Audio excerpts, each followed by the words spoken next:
Gurudev dairy बोला अनुभवाचे आधी केलं सांगितले उगीच आपलं सहज बसल्या बसल्या सगळ्यांनाच सवय आहे कुठे मोबाईल चाळायचा काहीतरी चाळत बसायचं आणि आपल्या इंटरेस्टेड कुठं असेल तेवढी एखादी गोष्ट बघायची.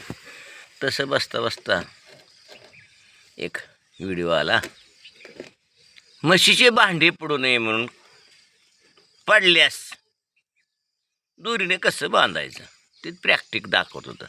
गळ्यात दोरी अडकवायची, पुन्हा मागं पायातून घ्यायची आणि त्याच्या निरण मागच्या भागाला अशी गोल कैची करायची किंवा रबरी रिंग घ्यायची आणि ती बांधायची आणि त्याला गुढीने गळ्यातून बांधायचं जेणेकरून तो प्रेशर.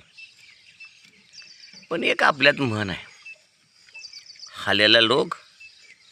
हाल्याला रोग आणि पखालेला इंजेक्शन आपली जुनी म्हण म्हणायची. चुकीच्या पद्धतीची ट्रीटमेंट. त्याला म्हणायचं हाल्याला रोग आणि पखालेला इंजेक्शन. रोग असतो हाल्याला, त्याच्या पाठीवर असते पकाल कातडे, त्याला इंजेक्शन. तर हाल्याला पोचेल का कधी? तसा प्रकार आहे. प्रश्न असा आहे, भांडं का पडतंय? ते पडूच नाही, पडत नाही. मी एक गाय बाजारातून विकत आणली होती. भांडं पडलं, तात्पुरती केली व्यवस्था, पुन्हा कधीही भांडं पडलं नाही. का? तर पशुपालकाचं तेवढं लक्ष पाहिजे बारीक.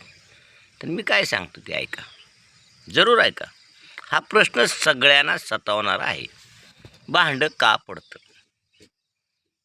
एकच कारण आहे, तिची जी पिशवी आहे त्याचा जो टोन असतो, तो ढिला झाला आहे.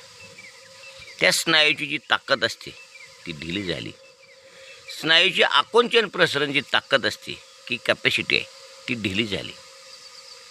मग गाय वेल्यानंतर पुन्हा भांडं पडत असतं. विताना पडत नाही, वासरू पडतं बाहेर.